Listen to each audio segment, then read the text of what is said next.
Hello and welcome to the third day of the virtual classroom with Prof. Zach of Easy Coaching. Today I bring to you email writing. Yes, I know that this is redundant and there's lots of people that are very proficient with email writing, but there's also lots of people that are equally not proficient. So this is important, whether you're fluent in this or not.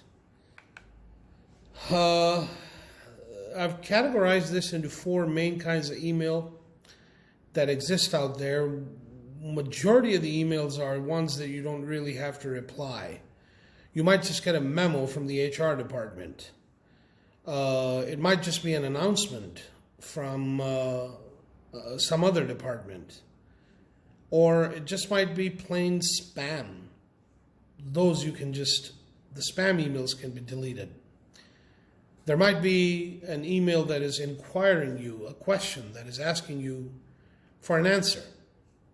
In the corporate world, there will be majority emails as well that will be open-ended, meaning you'll have to draft the answer on the fly.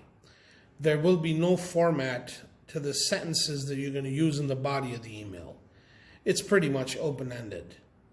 And then there might be some emails that might be from a direct senior or a higher superior that might just be prompting you for an action. These, in my opinion, are the four major categories, the types of email that you'll get to see on a day-to-day basis. The main components to an email, what are the main parts? Well, of course, there's a confidentiality, who you're addressing it to, who you want to keep in the loop. I always tell my trainees that you never want to use the blind copy functionality for one reason and one reason alone, because when you use that function, the person in the to field is not aware that you've used that feature. And so that just violates a confidentiality. It's a breach of confidentiality trust.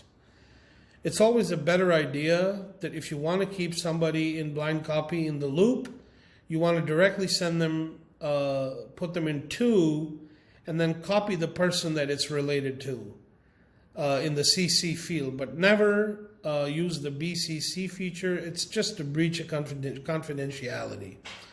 Of course, the subject line is so important because you want to announce what the email is about. You want to use an appropriate greeting. You want to make sure that the opening is in line with the greeting. You want to state your purpose at the start of the email. You want to have an adequate body in the email. And then you want to have an equally aligned closing to the email. These, in my opinion, are the main components to every important email, to every well-drafted email, as a matter of fact. You should avoid sending confidential, prosperity, personal, sensitive, potentially embarrassing, or classified information via email, especially if you've got a major list of other members of the company in the loop that are not related to what you might be talking about. If it's not a friend of yours or something like that, you just want to avoid doing that. And then, of course, when you're regenerating the same email over and over to bulk people via copy, or in fact, if you want to keep vendors and external customers in the blind copy by, if you have to, because you want to keep email addresses confidential from other vendors, remember that their email addresses are visible in the copy box, so you want to put customer and vendor email IDs in BCC in this scenario and this scenario alone, and that's why I put it out there. And I re-emphasize this at the bottom by saying you want to use the BCC function only to protect the confidentiality and privacy of contacts that are not related with each other, and those contacts that you don't want email addresses that they should be shared with. Like, for example, a mass holiday email going out to several related people, but not working for the same company. Those people you can put in BCC, but that's about it. This is not internal. Secondly, Make sure that the subject line is appropriate and in alignment with the body of the email. It should not be misleading or missing any information. It should announce exactly what the email is going to be about so that the person receiving the email knows exactly what to expect in the email. Otherwise, your email is plain just not going to get read. Or the message, worse yet, the message might even just get straight sent to spam. And make sure the more formal your email is, you want to put as many details in your subject line as you can capture. That's the essence of the entire body of the email that is to follow. After the subject line, the greeting has to be formal for a business email. You must use the last name of the person, especially if it's somebody that you're not very informal with, or the standard sir or ma'am works. If you're contacting a company and not an individual, you may write to whom it may concern, gentlemen or ladies or people or persons, whatever it is. You're the best judge of that, but make sure that it's formal if this is related to an external vendor or a customer that you're speaking to for the first time. At the opening of the email in the body, you want to say, these are some suggestive phrases that I put out there just to give you some idea. Allow me to introduce myself. How are you? I hope this email finds you well. I hope you enjoyed your weekend. I hope you're doing well. I hope you're having a great week. I hope you're having a wonderful day. It's great to hear from you. I'm eager to get your advice on. I'm reaching to you out about. Thank you for your help. Thank you for the update. Thanks for getting in touch. Thanks for the quick response. Just to give you an example of some phrases that can be used in formal emails as an opening.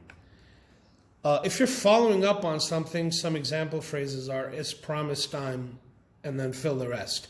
As we discussed on our call, can you provide me with an update on, I'm checking in on, I'm getting back to you about, just to follow up on our meeting, and so on and so forth. And of course, you can use your imagination and add more phrases to this. You don't have to restrict yourself to the ones I've put out there. If you want to get appropriately personal, you want to build rapport with a customer, you can just say congratulations on. If it's a recent promotion or accomplishment, how did the recent project turn out? I hope you enjoyed your event or vacation.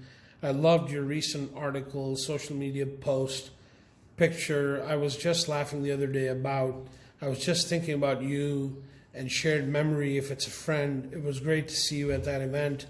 This article, video, gift made me think of you. Mutual, if it's a mutual contact, recommended I get in touch with you. If you're feeling funny, and of course this is somebody that you've already established an informal rapport with, happy Not Monday. Hello from the other side.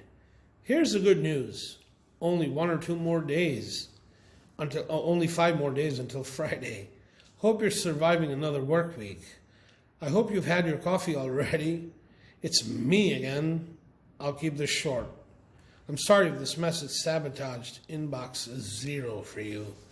Just what you want, another email.